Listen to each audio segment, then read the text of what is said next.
我就再讲一下这个剧为什么重要呢？它在西方的法律思想史上、西方的伦理学史上、政治学史上，它的作用是非常高的。为什么呢？在古希腊的雅典，它的公民有一个义务，就是你是公民的话，你必须得参加这个戏剧的演出。每一年在纪念酒神的这个节日里，每一年有一个就像是我们休斯顿现在有一个莎士比亚节正在进行之中。那么呢，在希腊雅典的城邦，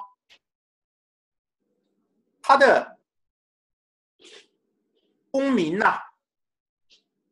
只是人口的1/10。那么在斯巴达，那就更少了。基本上这个金字塔结构里1/10的男性公民有教养、有财产，在这个国家有自己的股份的，他是公民，掌握参政的这个权利，而且必须得履行这个义务。那么其中的一个义务就是每年这个节日的时候，你必须得看这个剧，悲剧和喜剧。悲剧就是什么呢？探讨一下人生的这个悲剧，在这个人生的这个悲剧这个过程当中，思考一些非常艰深的一些问题。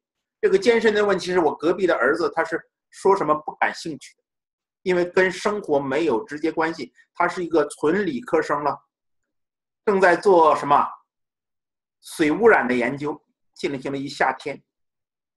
他认为这些直接跟国计民生没有关系的事儿，他不感兴趣。所以说我刚才劝了一会儿，不听他老爸的废话。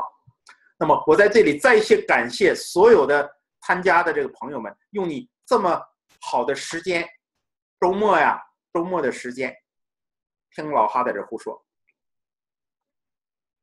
那么我突然想到了，刚才看这个戏的时候，有几种感想。我们为什么学这个人文？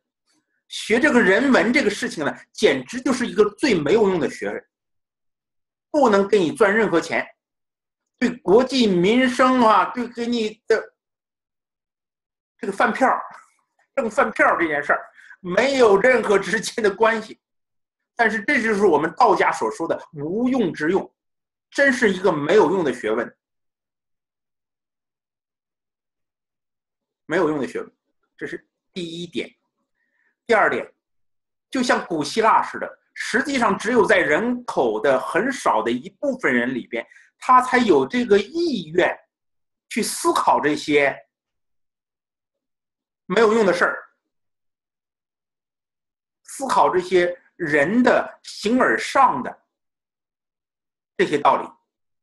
所谓的形而下者谓之器，形而上者谓之道。那么道呢，无所不在，这探讨超出我们人生所必需品的这些一些道理。那么刚才呢，可能是由于一些机缘，只有一个朋友，然后呢，在这里边呢提醒我，先放一些视频。那不仅是对这个戏剧的一个简介，而且呢，我就把这个我所能找到的这个剧场里表演最好的给朋友们放了一下。然后呢，我本来就想停下来10分钟停下来，但是就沉浸进去了。我给大家表述一下我刚才看这2段的时候的一个感觉。第一个开始的时候，2姐妹，安提格涅是我们的主角，约了她的妹妹，2个人谈现在这个国家，我们国正在出什么事儿呢？最新的新闻是什么？最新的新闻是我们2姐妹的2兄弟在城外的时候互相决斗，屠杀，在边野上死掉了。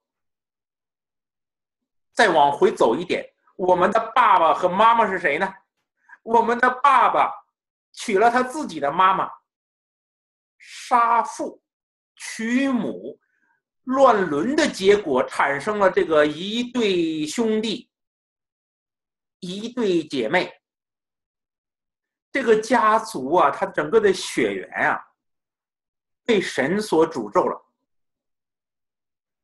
被神所诅咒了。也就是说，奥狄普斯王他自己和他所有的子孙都要受到这个命运的诅咒。那他们就是带来原罪的，带来原罪的结果。本来这个国家是充满着动荡、内战、政治的不平静，老百姓也过不了好日子。由于他们政治的不稳定，城门失火，相及池鱼。他们自己一个家族的这些破烂事儿，影响了整个的老百姓，影响了，比如说代表这些社会上层的这个唱诗班，这里边他们代表的是长老。那么这两个兄弟在城外，一个是作为国王保家卫国，另外一个兄弟本来应该当国王了，他的哥哥不让他当国王，因为按照约定是他们两个一人当政1年。哥哥当了1年了，当得很高兴，哎，当国王很舒服，当国王很舒服，谁都听我的。那么到年底了，按照这个规定，我言出继法的话，弟弟回来了要当国王，算了，你别干了，该干什么干什么去。他把他弟弟 exile 了，你可以到国外去混，出国留洋，出国留洋。那么弟弟也是个英雄人物啊，代表他们皇家血统，这是不干了，出去找了另英雄，7英雄围攻自己的国家。我刚才想了一下，这比汪精卫还不如。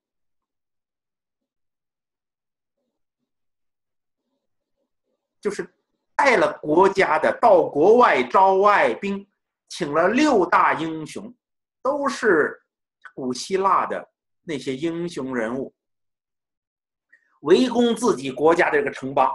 自己这个国家7个城门，他带着自己的雇佣军围攻自己的国家，连年战乱。最后2兄弟看不过去了，咱们干脆单身决斗吧，双双死在国外。这国家怎么办？所以说刚才我们看的第2集，他们2个都死了之后，他们的舅舅，他们这个舅舅这关系也很乱呐。实际上是这个伊底普斯国王的王后，也是他的妈妈的兄弟，曾经在这个动乱当中也当过1届国王，一直等到有真正的国王血统了，他马上让位。他说我只是摄政，一旦这个王室血统的人继承了正统的国王，我马上退位，我绝对没有任何政治野心。但是现在国家破乱到这种程度，没有别人干这个破活，我来。但是我来了之后，第一件事是建立自己作为国王的威信。建立自己作为国王的威信干什么呢？那么你看这2个兄弟呀，都是我的什么关系呢？外甥吧，2个外甥都死在荒郊野地，城外的荒郊野地。但是其中的一个是保家卫国死的，我要把他以军礼来回来埋葬。那另外一个家伙也是我这个外甥，你看这个熊样，自己在国家里边受到了一点点不公同的对待，去把外边的外族的军队带过来了之后，屠杀自己的人民，焚烧自己的这个城市，焚毁自己的神殿。那么这种人，天生共怒的人，把他扔在城邦的郊外，任野狗和苍蝇吞噬他的尸体。那么整个的这个唱诗班代表的是这个国家的长老、政治参与者，对他的政策是一个赞颂的。赞颂，哎呀，好不容易现在出了一个国王，我们好不容易可以做一个安定的生活，你言出法随，我们要搞一个政治的安定。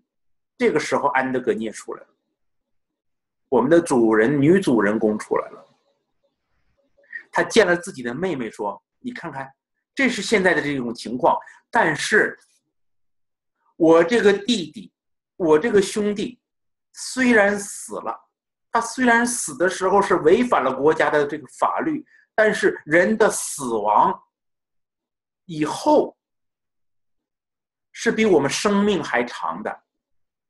那么宙斯的法律，我们的良心告诉我，他是我们家族的一员，他死了之后，我们要给他安葬，按照我们希腊的传统，把土一点点的土撒到他的身上，进行了一个安葬的仪式。这样来说呢，他的灵魂可以进到下界，可以有一个平安。他的妹妹跟他说什么啊？你怎么能这么做啊？我不能跟你这个猫作奸犯科的事情。你没听说国王刚刚已经下了法令了吗？任何人给这个国家的叛徒、国家的罪犯进行安葬的人是死刑哎。我们家族可就剩我们这一个人了啊，就剩我们2个人了。你要再死了之后，就剩我一个了，多么孤单孤独啊！我不去做，你也不要去做。这个2个姐妹吵起来了。好，